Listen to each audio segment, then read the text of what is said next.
கணபதி ஐயரு கணபதி ஐயர்னு இருந்தாரு. 2 பேரா? ஒரு ஆளுதான்ப்பா. அவர்கிட்ட எங்க அக்கா காமாட்சி ரொம்ப நாளா வேலை பார்த்துக்கிட்டா.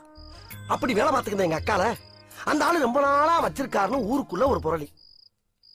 அத கேட்டு நான் ஆக்ரோஷப்பட்டு நேரா அவன் வீட்டுக்கு போய் அவன் சட்டைய புடிச்சு எங்க அக்கால வச்சிருக்கியா முள்ளடா அப்படின்னு ஒரு வார்த்தை கேட்டேன். அவன் என்ன சொன்னா? அவன் சிம்பிளா ஒரு பதில் சொன்னான். என்ன? உங்க அக்காவை நான் வச்சுக்கிறேன், என் பேக்கரிய வேணா நீ வச்சுக்க. அதுக்கு நீ என்ன சொன்ன? பட் அந்த டீலிங் எனக்கு ரொம்ப பிடிச்சிருந்துச்சு, ஒத்துக்கிட்டேன். என்னாச்சு? இல்ல நீ ஏன் இவ்வளவு கேவலமா இருக்கேன்னு சொல்ல வர்ற, ஒத்துக்கிறேன். ஆனா எங்க அக்கா அப்படி இல்ல. கிளி மூக்கு, எலும்பு சம்பள கலர், சுண்டி விட்டா ரத்தம் வரும். மொத்தத்துல சூப்பர் பிகர்.